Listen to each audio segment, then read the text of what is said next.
할렐루야, 반갑습니다. 2020년 6월 17일 수요일 신성의 아침입니다. 오늘도 주님의 평강이 여러분과 함께 하시길 주의 이름으로 축원드립니다. 찬송 445장 태산을 넘어 험곡에 가도입니다. 제가 가사 불러드릴게요. 태산을 넘어 험곡에 가도 빛 가운데로 걸어가면 주께서 항상 지키시기로 약속한 말씀 변치 않네. 하늘의 영광, 하늘의 영광. 나의 마음속에 차고도 넘쳐 할렐루야를 힘차게 불러 영원히 주를 찬양하리. 2절. 캄캄한 밤에 다닐지라도 주께서 나의 길 되시고 나에게 밝은 빛이 되시니 길 잃어버릴 염려 없네. 3절. 광명한 그 빛 마음의 바다 찬란한 천국 바라보고 할렐루야를 힘차게 불러 날마다 빛에 걸어가리. 하늘의 영광, 하늘의 영광. 나의 마음속에 차고도 넘쳐 할렐루야를 힘차게 불러 영원히 주를 찬양하리. 아멘. 오늘 우리에게 주시는 하나님의 말씀은 사무엘상 18장 10절부터 11절까지입니다. 함께 보시죠. 그 이튿날 하나님께서 부리시는 악령이 사울에게 힘있게 내리매 그가 집 안에서 정신없이 떠들어대므로 다윗이 평일과 같이 손으로 수금을 타는데 그때에 사울의 손에 창이 있는지라. 그가 스스로 이르기를 내가 다윗을 벽에 박으리라 하고 사울이 그 창을 던졌으나 다윗이 그의 앞에서 2번 피하였더라. 아멘. 오늘 말씀 제목은 제발입니다. 제발. 작곡가 맨델스존이 유럽 최고의 오르간이 있는 한 성당을 방문했습니다. 맨델스존은 오르간을 한번 연주할 수 있게 해달라고 부탁을 했지만 그 성당 오르간 관리는 단호하게 거절했습니다. 이 오르간이 얼마나 귀한 것인 줄 아십니까? 이 귀한 걸 아무나에게 맡길 수 없습니다. 이 맨델스존이 누군지 지금 모르고 있는 거죠. 맨델스존은 끈질기게 간청한 끝에 간신히 허락을 받았습니다. 그리고 맨델스존이 오르간에 앉아서 맨델스존의 손가락이 건반위를 달리는 순간 이 성당의 오르간 연주자이며 관리인이 이 사람 지금까지 성당 연주자가 들어보지 못한 최고로 아름답고 웅장한 멜로디가 성당 안에 가득 채워지는 것을 느낄 수 있었어요. 나중에 맨델스존의 정체를 알게 된 이 성당 연주자는 이렇게 외쳤습니다. 당신이 그 위대한 음악가 맨델스존이란 말입니까?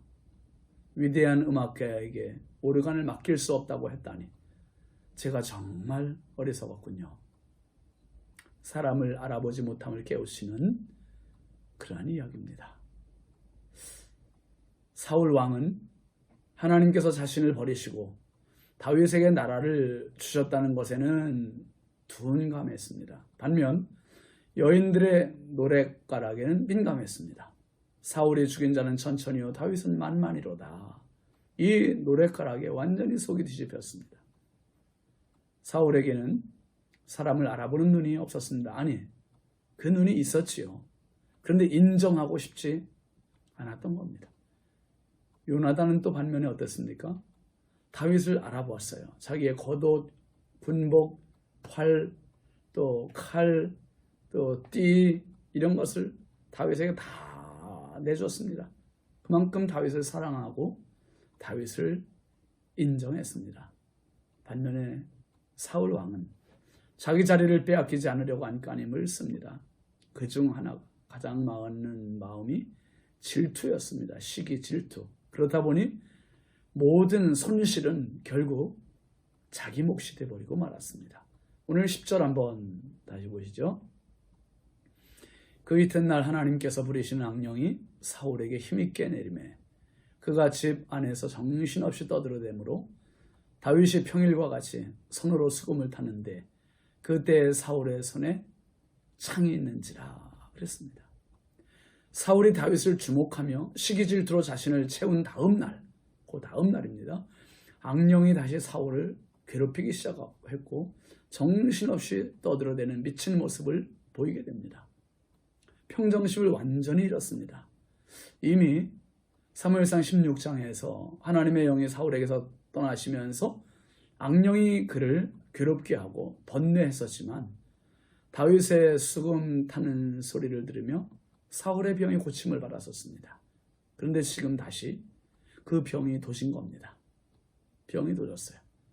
다른 사람이 재발시킨 것이 아니라 자기가 자기 마음을 제대로 관리하지 못해서 생긴 재발병입니다. 여러분, 병도 같은 자리에 자꾸 도지게 되면 결국 면역력이 약해져서 그 병이 고질병이 되고 결국 그 병 때문에 목숨을 잃게 될 수도 있습니다. 제가 아는 어떤 집사님 한 분은 갑상선암을 앓았어요. 갑상선암에 걸렸었는데 수술을 하고 전보다 더 신경을 쓰고 더 관리를 잘해서 5년이 지난 후에도 깨끗이 재발되지 않고 깨끗이 나음을 받았습니다. 어느 날 그 집사님이 그런 이야기를 하더라고요. 한 번 암에 걸리기 전보다 더 신경이 쓰이고 더 관리가 되고 더 잘 돼서 오히려 더 건강해지는 것 같습니다. 그런 얘기를 하는 거예요. 정말 그렇지 않겠습니까? 내 인생의 내 육신의 아킬레스건 건과 같은 그러한 암이 걸렸다면 그 다음부터는 거기에 온 신경을 기울여서 먹는 것과 잠자는 것과 스트레스 관리나 모든 관리를 신경을 써서 아무튼 재발되지 않도록 최선을 다하게 되지 않겠습니까?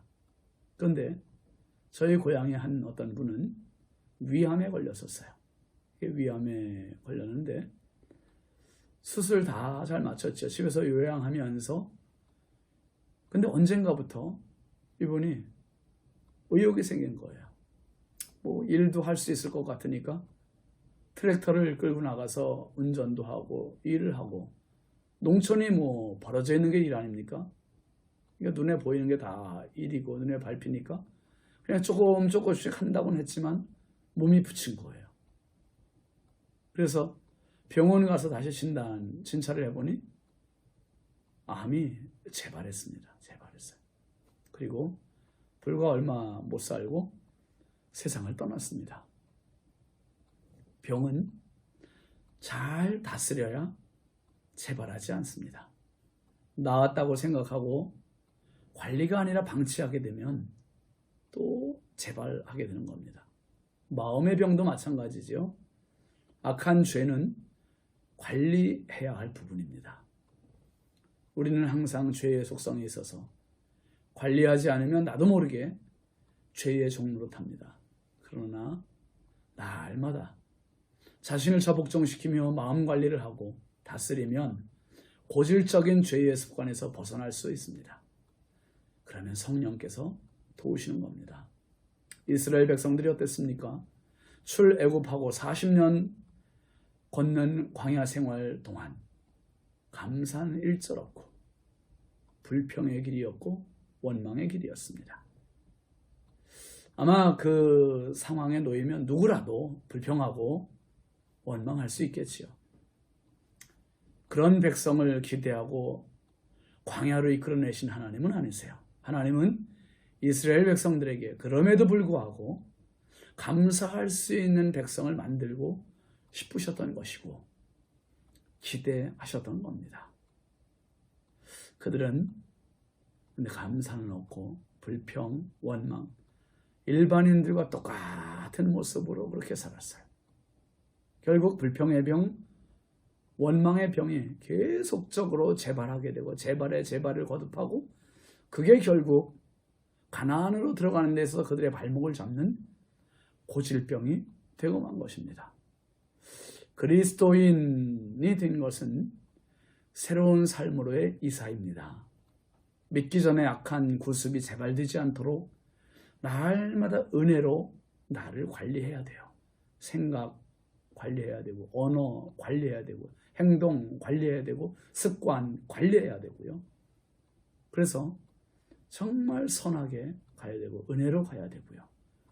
로마서 12장 21절 말씀에 보면 악에게 지지 말고 선으로 악을 이기라 했습니다. 악에게 지지 말아야 되는 건 다 알아요. 그런데 악을 이기는 방법은 악으로 악을 이기는 게 아니라 선으로 악을 이겨야 되는 거예요. 우리가 싸울 무기는 선입니다. 지금 사울은 선한 쪽의 기능은 완전히 마비되어 있습니다. 반면 악한 쪽의 기능은 완전히 왕성하게 살아 역사합니다. 선한 쪽으로는 무기력한데 이 악한 쪽으로는 지금 악령이 들었음에도 불구하고 악한 심경은 놓지 않고 있어요. 다윗을 죽이려고 합니다.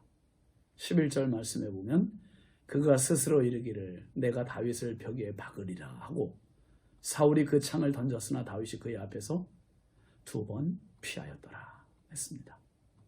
사울은 다윗에게 창을 2번이나 던져 죽이려 했습니다. 살인미수입니다. 살인미수 무섭습니다. 사람을 이렇게 쉽게 죽일 수 있습니까? 악에 사로잡히면 무슨 짓이든 못하겠습니까? 사울은 악령에게 사로잡혀 종이 되었고 악령이 시키는 대로 가장 악한 일에 쓰임받고 있는 악한 사탄의 놀이개일 뿐입니다. 진정 사울에게 다윗을 알아보는 신령한 눈만 있었다면 다윗을 어쩌면 축복하는 사람이 되지 않았겠습니까? 음악가 맨델스존을 알아보지 못한 성당 연주자가 만일 끝까지 맨델스존을 거절하고 알아본 뒤에도 또 거절했다면 얼마나 부끄러운 소인배가 되었겠습니까?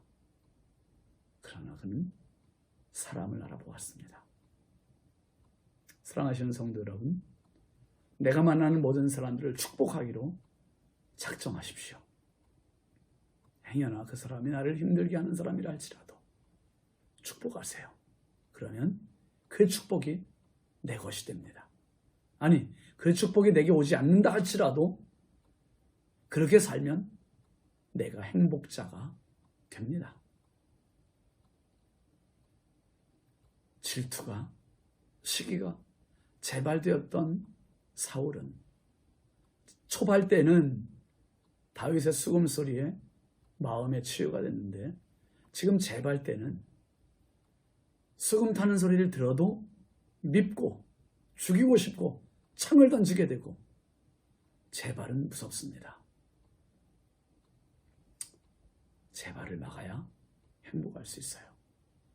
어떤 잘못, 어떤 죄악, 어떤 실수를 다시 하지 않으려면 당신의 결단이 필요하고 하나님 앞에 엎드림이 필요합니다. 그래서 사탄의 어떤 노림수에 우리가 넘어가지 않는 신령한 그리스도인으로 넉넉히 승리할 수 있길 주의 이름으로 축원합니다. 기도합시다. 거룩하신 아버지 하나님, 주의 크신 은혜와 사랑을 감사드립니다. 사울 왕이 한 번 악령에 걸렸다가 고침을 받고 다시 또 그 마음 관리가 안 돼서 재발했습니다. 이제는 다윗을 죽이려고까지 했습니다. 하나님, 나도 내 마음을 잘 관리 못할 때가 얼마나 많은지요. 결단하게 하시고 하나님께 엎드리게 하심으로 죄의 오염이 내 안에 재발되지 않도록 날마다 성령의 다스리심과 성령의 함께하심이 가득하게 하여 주옵소서. 무엇보다 악에게 지지 말고 선으로 악을 이기는 선함의 무기가 있는 성도 되게 하여 주옵소서. 오늘 하루를 살아가면서 내가 힘들어할 사람, 시기하고 질투하고 미워할 사람 온다 할지라도 축복할 수 있는 참 하나님의 사람, 성령의 사람으로 살게 하여 주옵소서. 예수님의 이름으로 축복하며 기도합니다. 아멘. 여러분 오늘도 마음껏 축복하며 사시기 바랍니다. 감사합니다.